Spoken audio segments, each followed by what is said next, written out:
بسم الله الرحمن الرحيم الحمد لله والصلاة والسلام على رسول الله وعلى آله وصحبه ومن والاه. اللهم لا علم لنا إلا ما علمتنا إنك أنت العليم الحكيم. اللهم وتب علينا إنك أنت التواب الرحيم. سبحانك لا نحصي ثناء عليك أنت كما أثنيت على نفسك. أنت المقدم وأنت المؤخر وأنت على كل شيء قدير. أعوذ بالله السميع العليم من الشيطان الرجيم. بسم الله الرحمن الرحيم. والعصر إن الإنسان لفي خسر إلا الذين آمنوا وعملوا الصالحات وتواصوا بالحق وتواصوا بالصبر. السلام عليكم ورحمة الله وبركاته. Today, by the will of Allah subhanahu wa ta'ala, we are on the 29th session of Seerah. Still, we are in the details of the Battle of Uhud, as you know.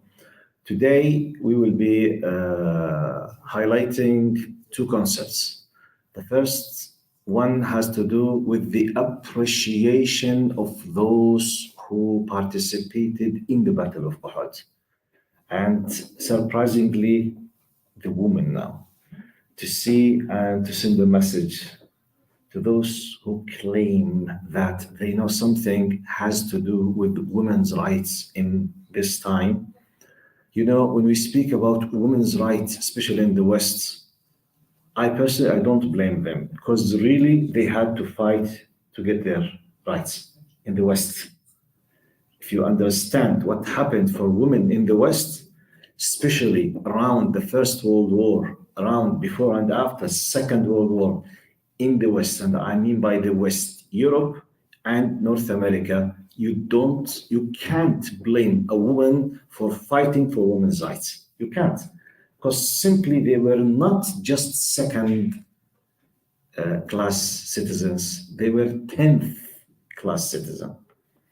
Wages, jobs, sexual harassment, some 100 years ago, more or less, it's amazing. So fighting for women's rights, understandable in the context of the West, because simply, really, they were deprived from 95% of their rights.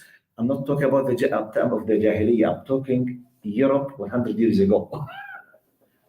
Now, what we cannot understand and we can't digest, when Arabs and Muslims, they start speaking, but they want the rights while they are not applying Islam yet.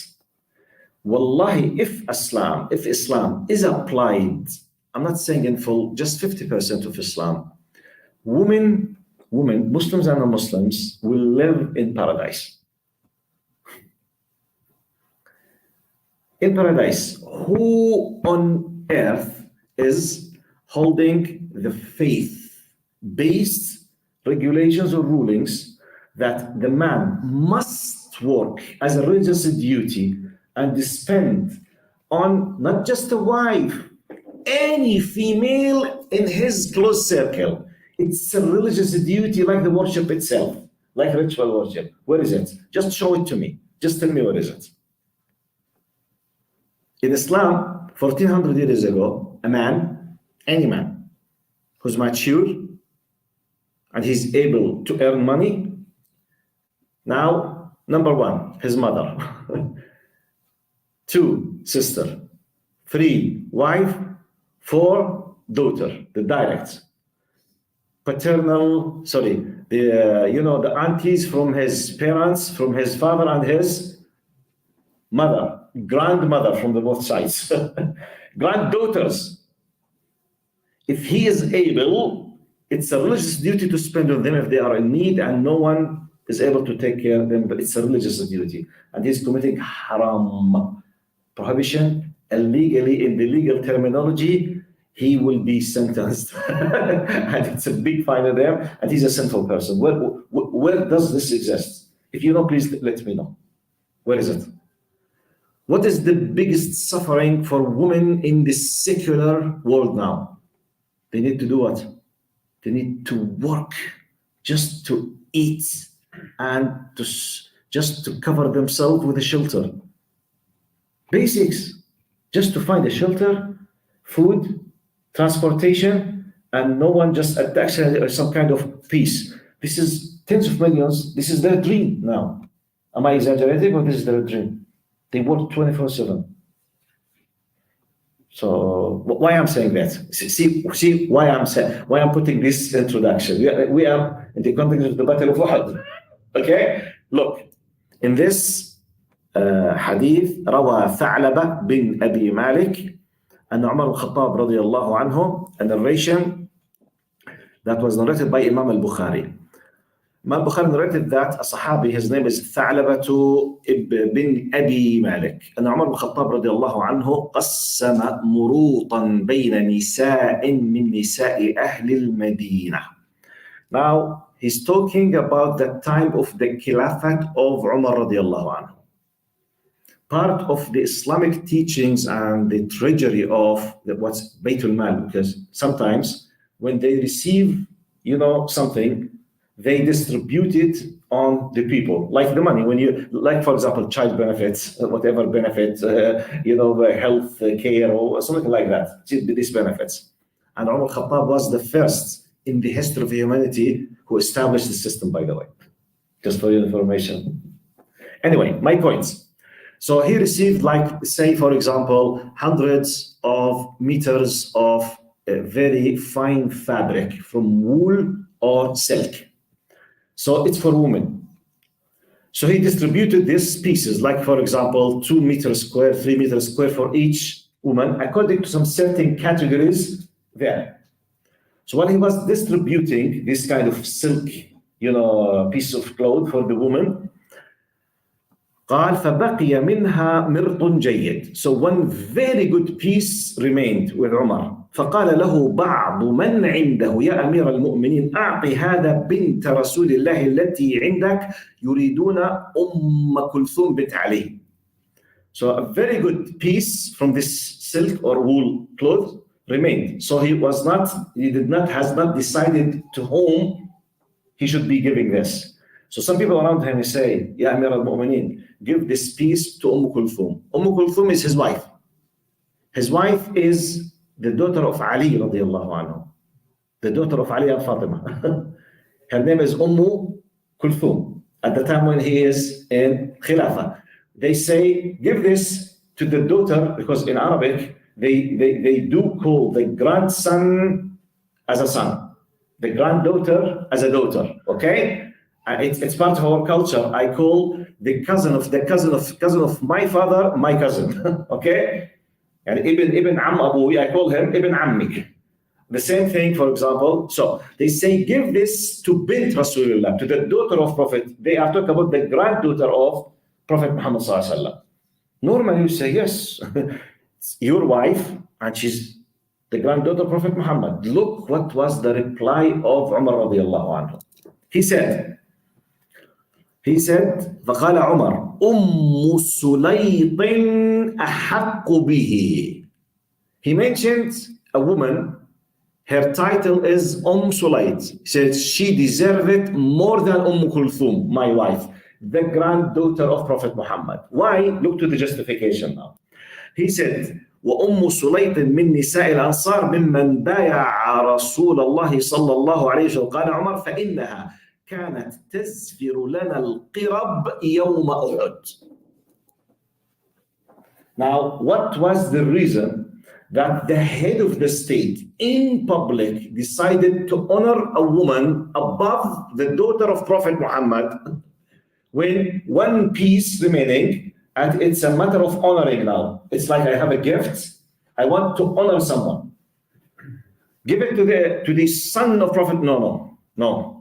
It's for this. Why? She كانت تزفر لنا القرب يوم أحد. Now, al-qirab, it's the container or the bottle from the leather that they used to put the water in it. Okay? They did not have plastic or something. They used to put a leather. They used to sew it, okay, to do it in a way where it contains the water.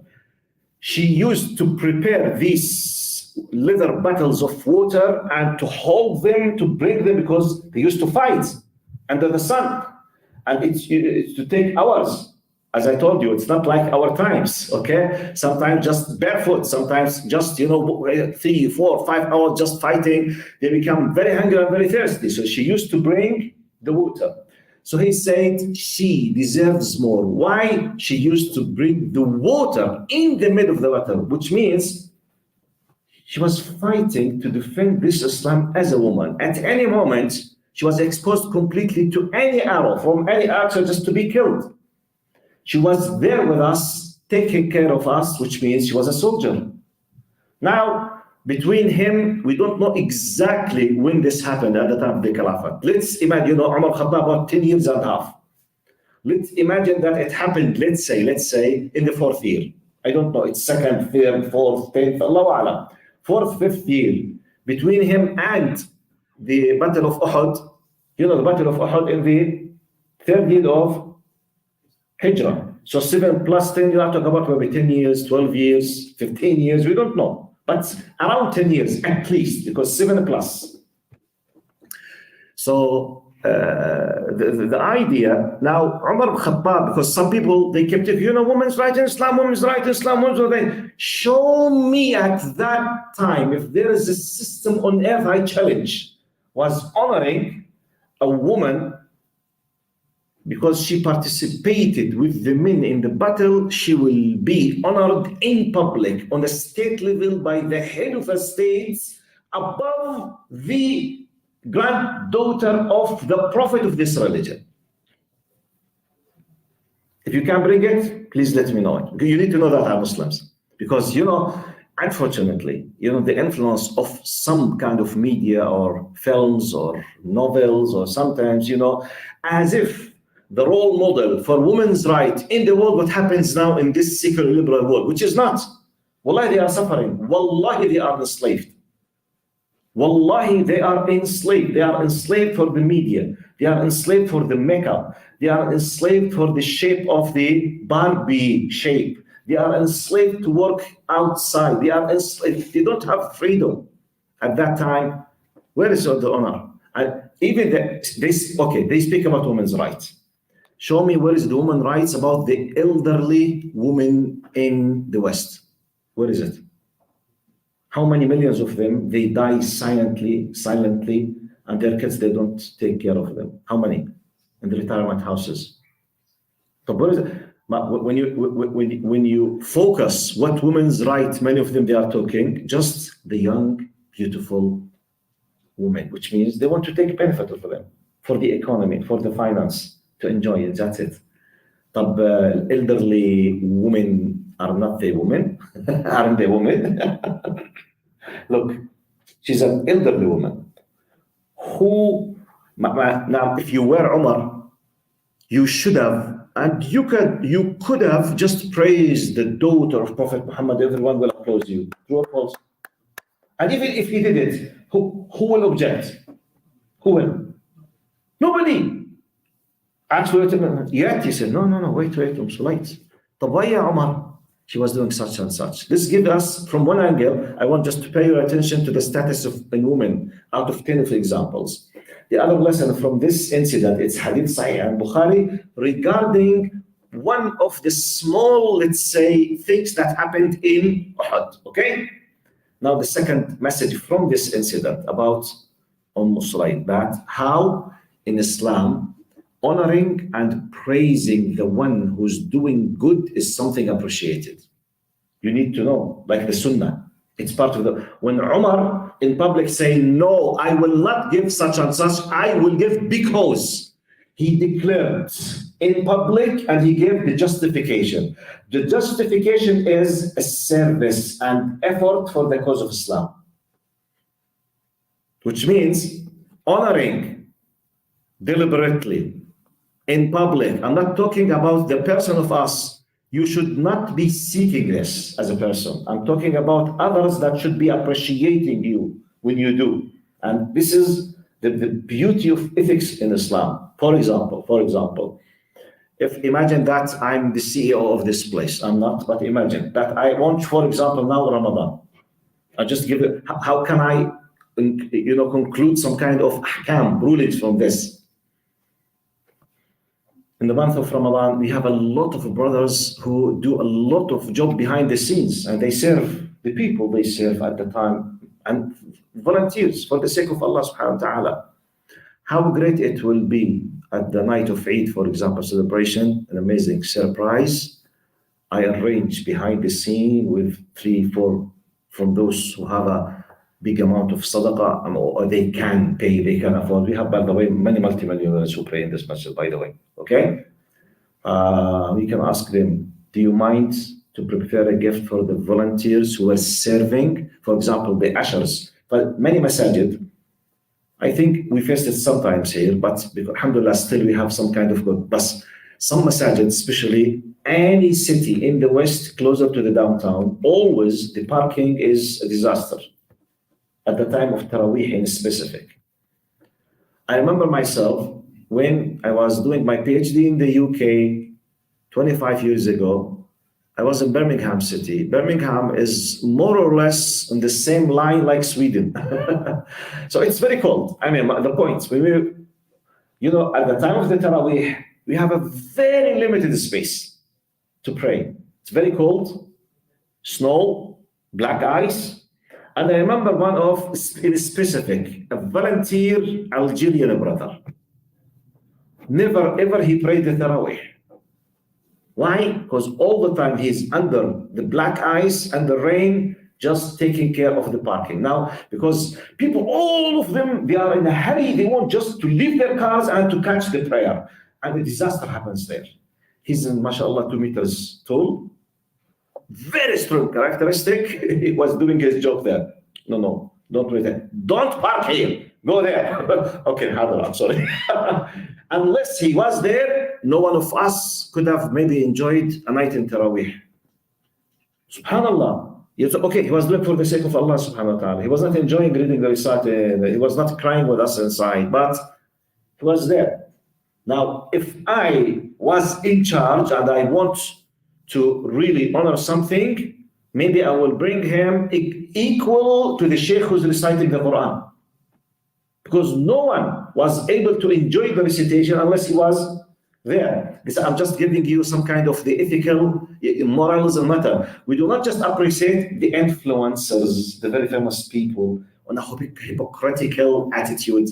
This is what the materialistic world does. They keep closing the very no. In Islam, we go to the weak. We go to, who knows Sulaym? No one knows her. It's a message from Umar al-Khattab. It's a message, it's an ethical, strategic message from the head of the state. As if, it's my understanding now, as if psychologically and in media level, he's telling the people, search for those who deserve to be honored. Don't just keep focusing on the famous people. Well-known people, influencers, and famous people, they have enough praising. Go to those who did not receive this yet, they need it. By the way, every one of us needs to be appreciated. It's part of the psychology. If your parents, since you are old, did not give you the appreciation about your shape and your talking and she showed you the love and the house, you do not receive what you need. This is from psychological needs. So any one of us needs it, by the way. Maybe we don't think about it. But when you are deprived from it, really you will suffer. Anyway, this is one of the things, it's part of my, what's the link between this and us now? Sulayt, she was one of the participants in the Battle of Uhud, according to this hadith in Al-Bukhari. Let's see to the other lesson of today, inshallah. Yes. Is she the mother of Anas bin Malik? No. Sulayt, no. Anas ibn Malik, اللهم صل على سيدنا محمد. I forgot her name. Sulaym. Sulayt. With ba. Sulayt. With ba. Anas Sulaym with mim. It's another woman completely. Yeah.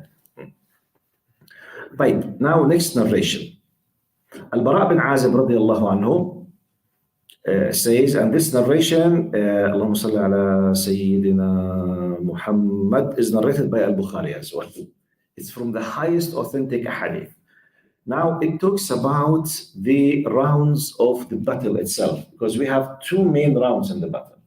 First round, the attack by Muslims was very successful, and they won at the first round. And then happened what you know. They disobeyed the commandments.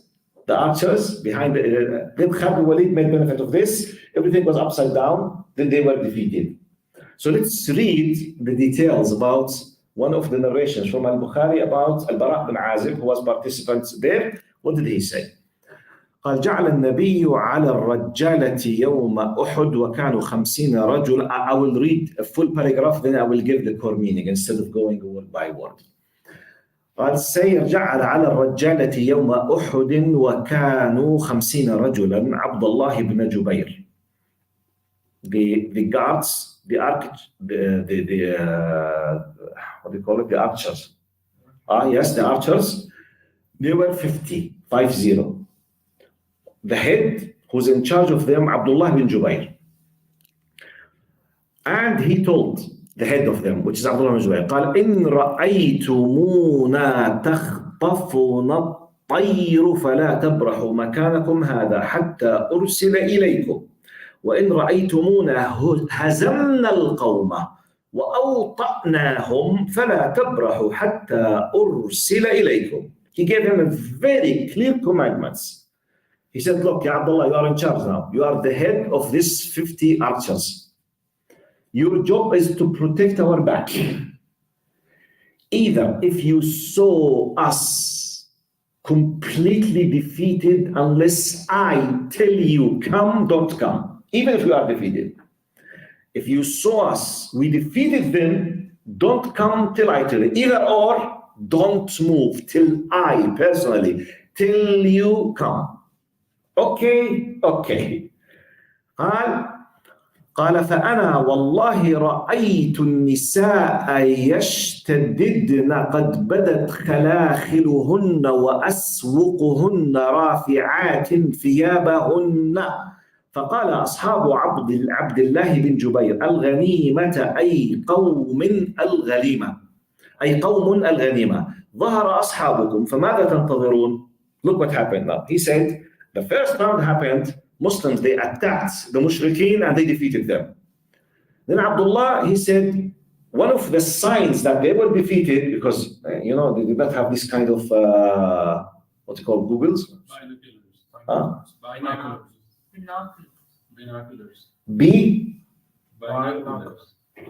Binoculars. Binoculars, okay. They are not Googles? Like that. Jazakallah khair. SubhanAllah, if I do not see the word written, even when you say it, I'm not able to visualize it and to say it. SubhanAllah. I'm a very visual person. Unless I transcript it to letters, I can't say it. That's why you keep speaking, I write. Then when I see it in a visionary form, then I can't say it. This is the problem of the person who is highly visionary person. But I can speak 10 hours without a paper. Yes, because I bring images. I don't memorize. I speak from images, by the way. When I prepare, I speak from images. And I save meanings as images. And I recall them like a video film. That's why, subhanAllah. Anyway, look what they say. At that time, one of the signs that a group is defeated, when women, they run after holding their clothes, which means they are run quickly because they want to save themselves from being killed. Because normally, people in the battles, generally, culture of the people, they used to bring their women with them, okay, to help, to nurse, to take care of the wounded people for many reasons. And sometimes Arabs in general, they used to bring their women so as to think 100 times not to be coward, and because they know if I left the battle, they will take my wife, my daughter, so that I will fight to the end. So for many reasons. Anyway, so women are there. So when they witness the woman running, they know that the army is defeated. So Abdullah ibn Jubair say, I saw the women are running. So we knew that Muslims defeated the people of Mecca, the Mushrikeen. Now the group under the commandment of Abdullah ibn Jubair, they say, Ya qawm al-ghanima. Okay, if they were defeated, let's go and take our share of the spoils. Which is the normal reaction at any battle now. Abdullah ibn Jubayr said to them, قال عبد الله أنسيتم ما قال لكم رسول الله صلى الله عليه وسلم. Have you forgotten what Prophet Muhammad صلى الله عليه وسلم told us? قالوا والله لنأتين الناس فلنصيبن من الغنيمة.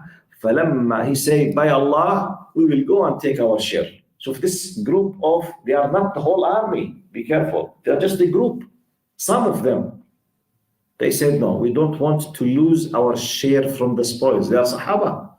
Just to see how the desires are really, really, it's not an easy sometimes. In the most serious times, you will find people who will be suffering from the fitna of weakness for many reasons. And by the way, it's not the case that all of us, we have weakness points in the same area.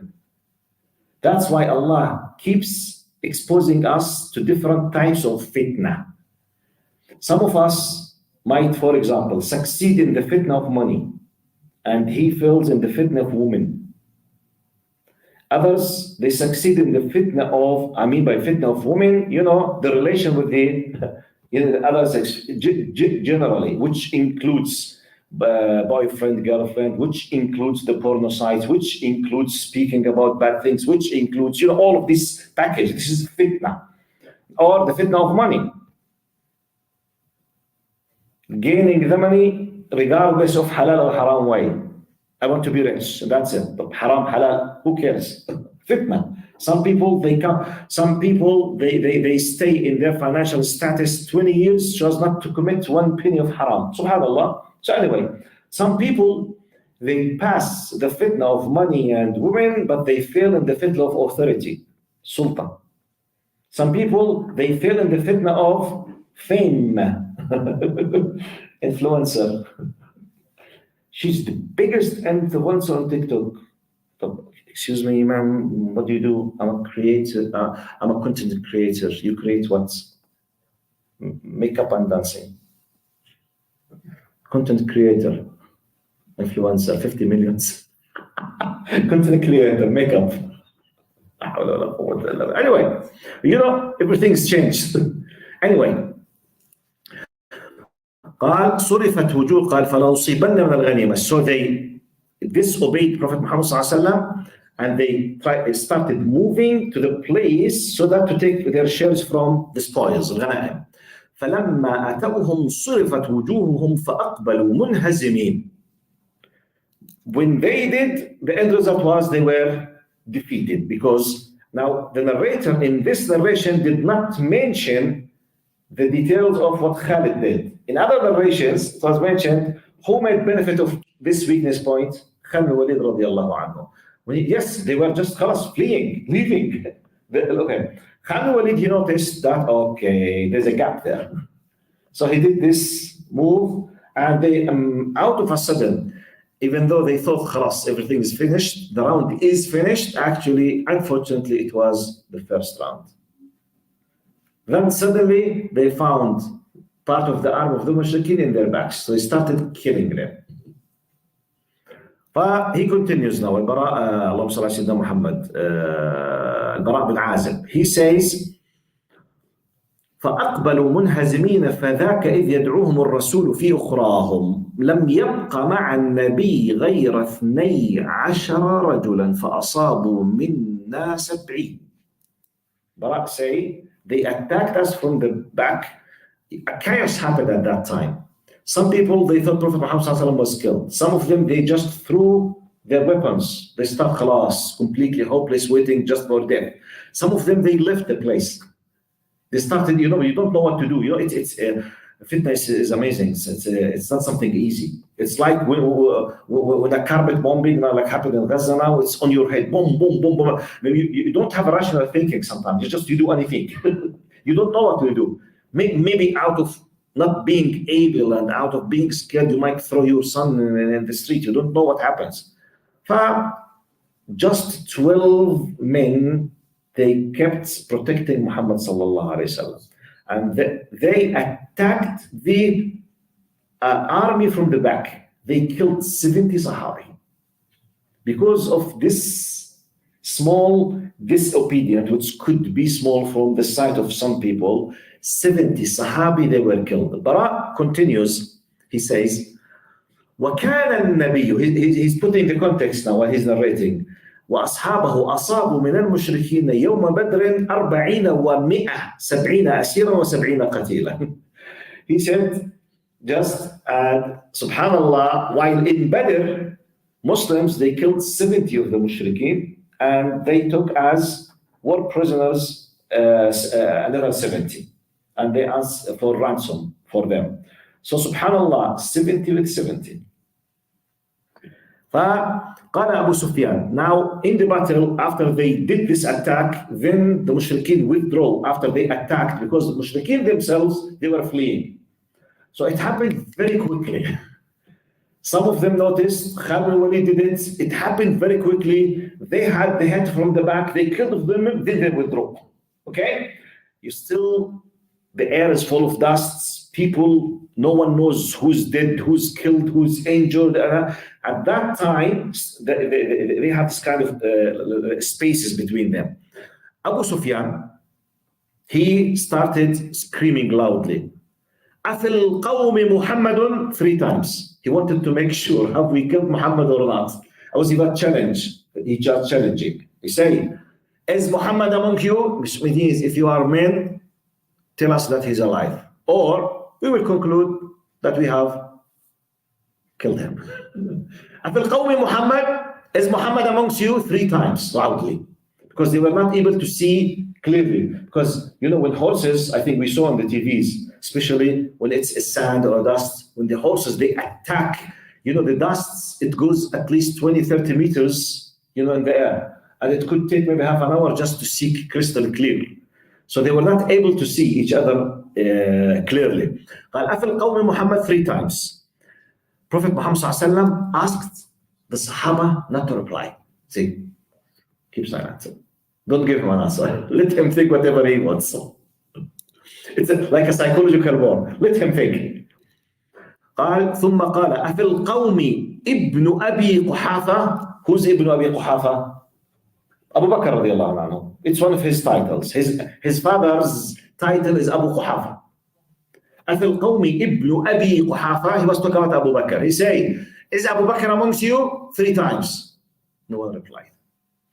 Then he said, أفي القوم ابن الخطاب. He knows, you know, the order of the importance inside them. He knows. Muhammad sallallahu alaihi wasallam, Abu Bakr, Umar. 3 times. أفي القوم محمد. أفي القوم محمد. No one replied. أفي القوم ابن أبي قحافة. أفي القوم 3 times. أفي القوم ابن الخطاب. No one was replying. Subhanallah. Umar, he was not able to control himself. You know, Umar is a by default fighter. قال then فرجع على أصحابه. Then he started addressing the mushrikeen. What did he say? قال أما هؤلاء فقد قتلوا. We can conclude now they were killed. Just to feel that mission is accomplished. We did kill the most important 3 of Muslims.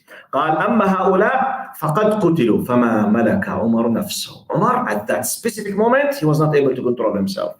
He said فقال كذبت والله يا عدو الله إن الذين عددت الأحياء كلهم. He said you have said the lie, O the enemy of Allah. 3 of us were still alive. You know, Prophet Muhammad wanted just to let them think whatever they want to think and just to leave. Umar, he was not able to control himself. He just said كذبت. He said قال فقال كذبت يا عدو الله إن الذين عددت لأحياء كلهم وقد بقي لك ما يسوءك. And what remains to you is what will harm you and what really feel bad, which means you will see what we will do for you. It's, you know, starting to fight, you know, by words now. It's like a media attack now.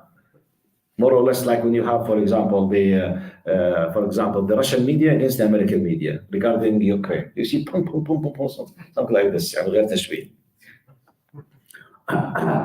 قال فقال كذبت عددت وقد بقي لك ما يسوءك. Now Abu Sufyan replied to him قال يوم بيوم بدر والحرب سجال.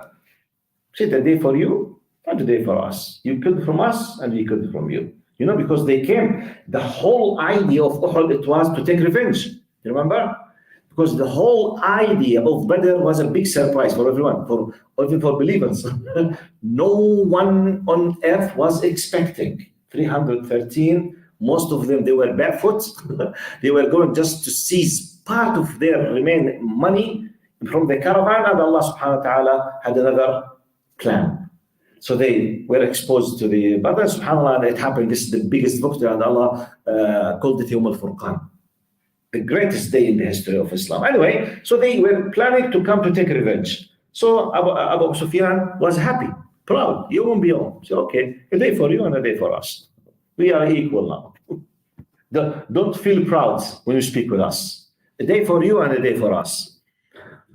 قال يوم والحرب سجال. Look to this amazing now stance. Now the speaker is Abu Sufyan when he was a mushrik. Still, because at that time it was the 3rd year. Abu Sufyan became a believer and a Muslim in the 8th year, which means before he became a Muslim with 5 years. He was one of the top heads of the mushrikeen at that time. Radiallahu anhu. So he said, يوم بيوم والحرب سجال. A day for you and a day for us. إنكم ستجدون في القوم مثلة لم آمر بها ولم تسؤني. Now he was talking about the mutilation of the dead bodies. Look what he did. He's a non-believer. He's a mushrik. He's someone who's holding hatred against Islam. Yet, look from what now we claim that we are human, we have human rights. He said, look, they are fighting. He would love if he was able to demolish and to kill all Muslims. Yet, after everything settles down and they were able to kill 70, he was screaming and spreading, telling, you will find a mutilation in the bodies. I did not command anyone to do it. It was not under my commandments. If someone did it, don't look at me as someone who's in charge. قال لكن لم تسؤني. But I don't feel sad that they did it. Look to the ethical standard. Wallahi, when I was preparing, I'm comparing with what we claim now as human rights. Look, when big powers, when they invade other countries in 20th century, and now what happens? Compared with that time, 1400 years ago, at the time of the immigration, the beginning, when Muhammad ﷺ wanted just to leave the Mecca, do you remember when they gathered outside his house, the very famous narration? They were outside, and they could have just simply jumped through the wall. So some of them, they say, Yalla, let's jump and just finish the mission, kill him. Abu Jahl, Fir'aun al-Ummah, he refused. قال إذن يقول العرب, look, he's looking to the ethical reputation. قال إذن يقول العرب فزعنا بنات محمد. We want him as a man. We don't want to cause any kind of fear or to let women and girls in the house to feel scared. What? You want to? Yes. It's a man-to-man fight. I will not touch your wife or your daughter, even though I have the power against you. What? When I was preparing, the first thing came to my mind, I forget the exact number, but I remember that it's millions. When the Second World War, when the Alliance, when they defeated Nazis Germany, Russian troops and American troops, they raped in the streets of Germany, I forget, either 11 or 19 million women. Millions in the streets. Wallahi, some of the narrations, the average between 2 and 9 men, they used to rape one woman. German civilian woman after the Second World War. After Germany was defeated, millions. But let's discuss human rights. Now, okay, you won the war. She's a woman in the war, a civilian. No, it was bad. Who can say that this is wrong now? Casualties, war, or something. I'm discussing Abu Jahl now. You need to compare, by the way. Huh? You must compare. You must, because Second World War happened just 70 years ago. But I'm discussing now 1400 years ago. You need to know these things. He said, "ستجدون في القوم مثلة لم آمر بها." You will see mutilation in these dead bodies. It has nothing to do with my commandments. But I have to be frank with you. Even he's honest, he can't lie. But I don't feel bad that they did it. Wallahi, it's a very high ethical standard. Wallahi, you know, I can guarantee that 95% of politicians on earth they can't match half 50% of what Abu Jahl was talking about. Politicians. What is the level of hypocrisy in politicians now? 100 and more percent. Yes, wallahi, yes, all the time they tell you something on behind the screens. Behind the screens, they do something else. He was very frank. You will see mutilation in the corpse of dead bodies. I did not command, but I don't feel bad. Wow. Wow. Humanly, he's better than many people now. And by the way, his ethical standard is higher than many Arab Muslim leaders now. True or false? Even though his title is Fir'aun هذه الأمة, which means many Arab leaders, they are worse than Fir'aun هذه الأمة. You pushed me to speak about politics. I was not planning. Okay. Especially Abu Umar. He was encouraging me. Alhamdulillah. لا حول ولا قوة إلا بالله. Let's continue. قال اللهم صل على سيدنا محمد. Now he said, ستجدون مثلة لم آمر بها ولم تسؤني ثم أخذ يرتجز أعلو هبل أعلو هبل. He used to say, you know, Hubal is one of their big gods. Hubal wal Uzza wal Lat wal Manat, you know. He mentioned one of their great gods. His name is Hubal, statue. قال أعلو هبل. أعلو هبل والعياذ بالله, like when we say سبحان ربي الأعلى. When I say, God is the greatest. Okay? Glory be to God. It's like saying, glory be to Hubal. He started praising one of his gods, who? Abu Sufyan. قال أعلو هبل أعلو هبل, in a rhythm, with a melody. أخذ يرتجز. It's like a war song. Okay? قال أعلو هبل أعلو هبل. فقال النبي صلى الله عليه وسلم, you know, he was speaking loudly, like as if someone was using his something like loudspeakers. So Prophet Muhammad صلى الله عليه وسلم was somewhere. They were all listening to him.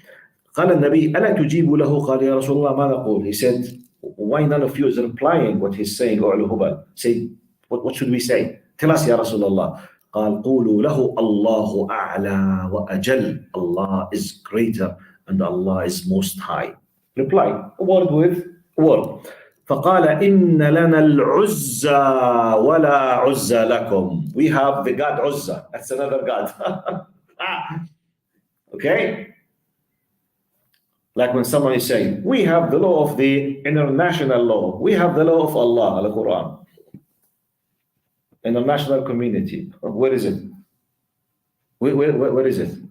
Where is the international community? Who can define it? Where is it? Is there something as an international community? International community and international law. Where is it? It's like we are proud that, no, we are proud that we have the divine law. Alhamdulillah. You shape it, you form it, you play with it, you change it whenever you want. It's like the mushrikeen at the Jahiliyyah. They make the statue, the sanam, from the date. If he's hungry, he will eat his God. Literally. Yet, this is the God that he worships. This is exactly what some people are doing now. They keep talking about big slogans. Women's rights, human rights, okay. Palestinian hostages, women, they are prisoners. They are tortured. They are attacked. Why you don't speak about them? Excuse me? Just speak about women's rights. Palestinians, look at them. Excuse me? So don't be hypocrites. Say it directly. We have a specific right for a specific race on a racial racism based. Be frank. Don't be hypocrites. خلاص. Be clear. Anyway. فقال قال إن لنا العز ولا عز لكم فقال النبي صلى الله عليه وسلم ألا تجيب له don't you reply didn't you reply him قالوا ما نقول يا رسول الله what shall we say قال قولوا الله مولانا ولا مولى لكم Allah is our Mawla, Allah is our protector, Allah is the one who will take care of us, who will protect us, and you have no protector, because at the end when you die Uzza, Allat, Manat, al-Thalatha, none of them will be able to do anything for you. This happened. Now, Al-Bara ibn Azib, Allahumma salli ala Sayyidina Muhammad, Mawlana wa lakum. Now the narrator finished.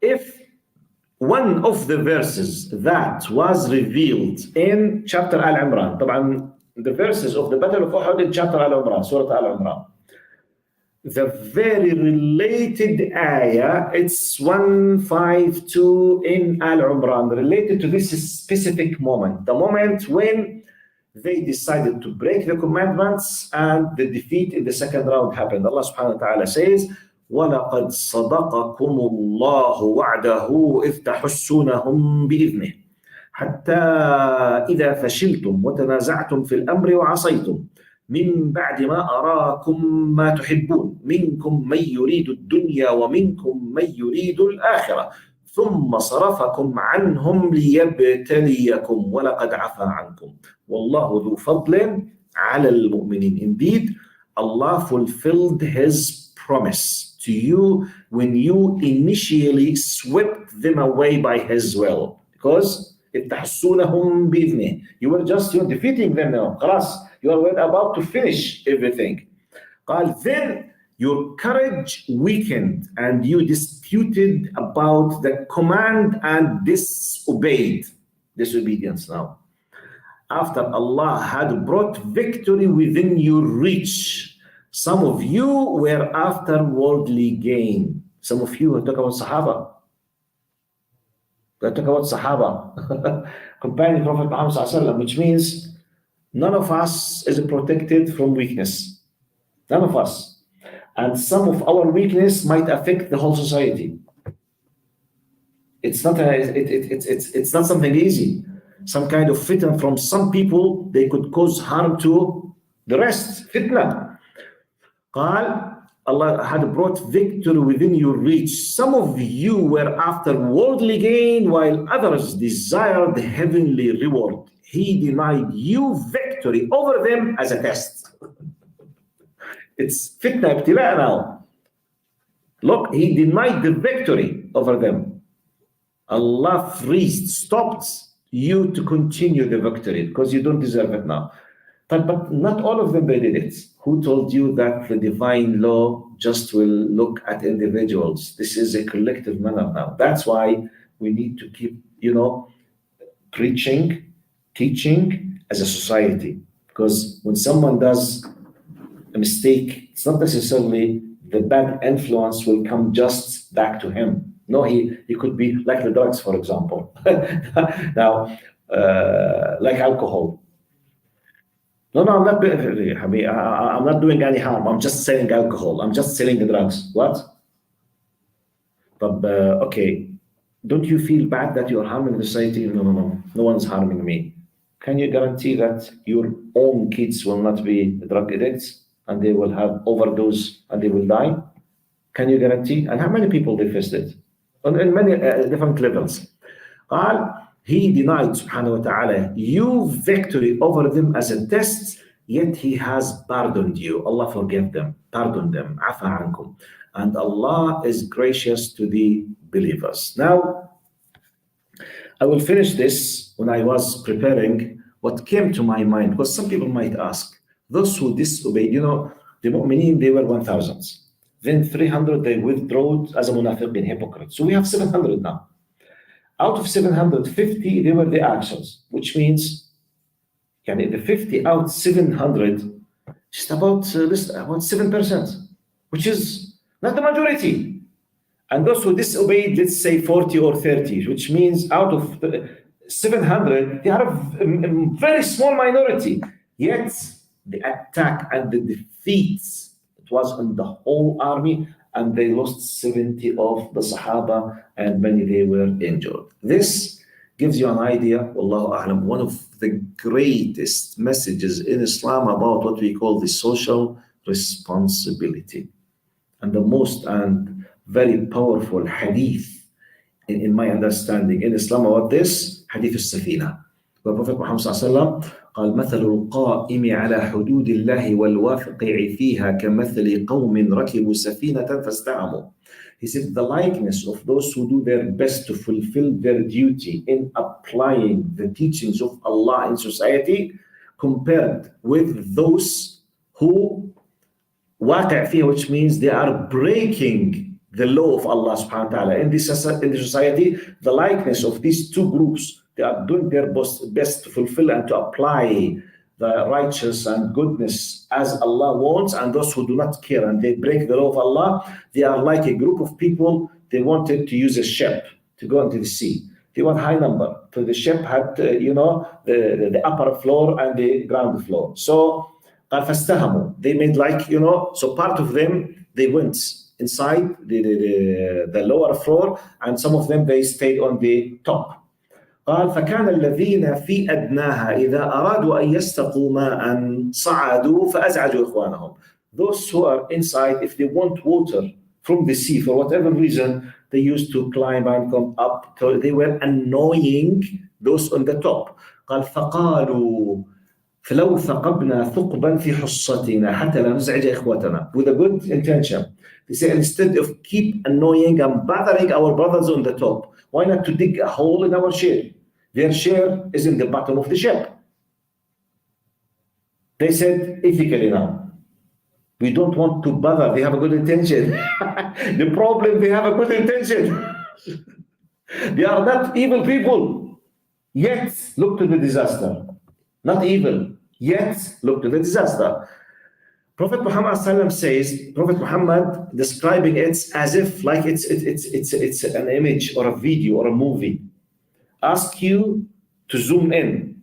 He said, if the group of people on the top, قال فإنهم, it was if they, referring to the people on the top, تركوهم وما أرادوا هلكوا وهلكوا. He said, if the people in the top left the people in the bottom, do what they want, all of them will die. Because simply they will dig in the bottom of the water will come, all of them will sink. قال وإنهم أمسكوا على أيديهم, if they prevented them, stopped them.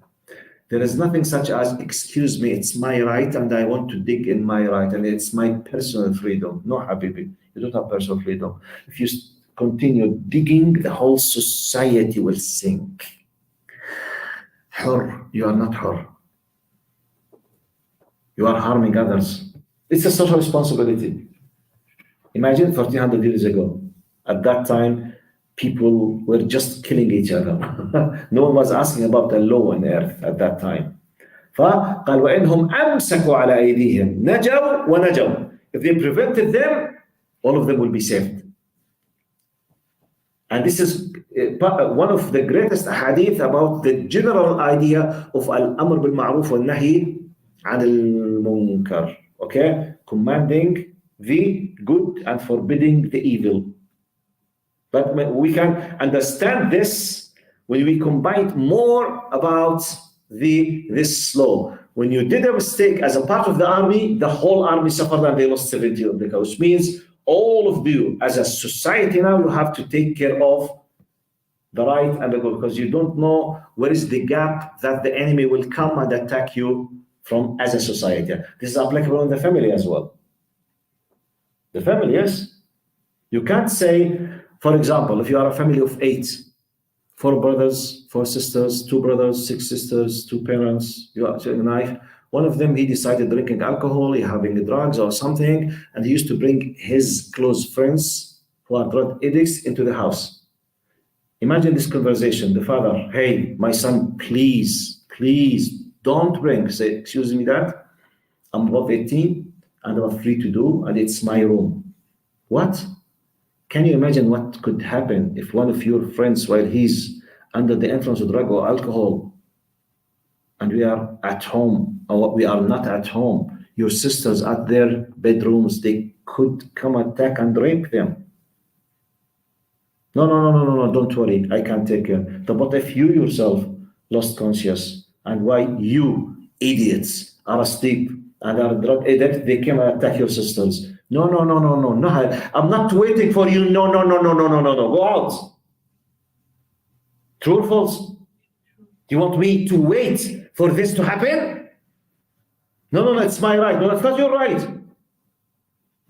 Okay, Dad, let's discuss. What is the logical possibility for this to happen? I don't care. Out. I'm not waiting for your logical mathematical possibility. Even the possibility of 1,000% out.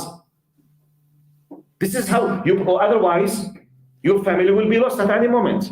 What if 10 of his friends came under drug addicts and they killed your daughters and your family? Because under alcohol, he lost his mind. He could do anything: rape, killing, burning the house. Could that happen? You want me to wait for you till everything comes? They say, Dad, please forgive me. I'm sorry. Now, excuse me. I don't care whether you're sorry. No, I will not allow this to happen. If you want to do it, go out. You're not my son anymore. What? Yes. It's my freedom now in my house. You don't want it? Don't live with me. You can't come, stay, doing everything against my values, and you keep saying that, it's my freedom. It's not your freedom, it's my house. And it happened. It happened in the history. يا نوح قال ربي إن ابني من أهلي وإن وعدك الحق وأنت أرحم الراحمين. قال يا نوح إنه ليس من أهلك إنه عمل غير صالح. وفي other قراءة أو الرواية إنه عمله غير صالح. Said, oh Noah, no, he's not anymore part of your family. No. إنه عمل غير صالح, which means your deed is not a righteous deed of asking me to forgive him as a rebellious who's very rude with me as his Lord. And the other قراءة إنه عمله غير صالح. The ضمير, the pronoun goes not to the deed, goes to the son himself, which means your son has done a very bad evil deed and deserves to be punished. So sometimes, but I mean, my points, the example that I was trying, I can't allow someone, even though he's my son, to keep saying, no, don't worry, I will do my best not to harm. I will not be waiting for you so that your friends will kill someone or rape someone or burn the house, then we'll try to fix it. No, because it's irreversible. If they killed your son or your daughter, you can't bring him from death to life. No. This is how we understand the Battle of Uhud. This is how we understand the society. This is how we understand the concept of Amr bil Ma'ruf and النهي عن المنكر. طيب جزاكم الله خيرا. See you next week إن شاء الله. السلام عليكم ورحمة الله وبركاته. Next. Sorry. I thought today is tafsir. Sorry. See you tomorrow. So yes, tomorrow with the tafsir session. I thought I'm in the tafsir because I was reading the ayah. Wallahi, I forgot that I'm in the seerah. My engagement with the tafsir is higher. ما شاء الله عليك من انتبهت. Tomorrow is tafsir إن شاء الله. الفون دكتور much better.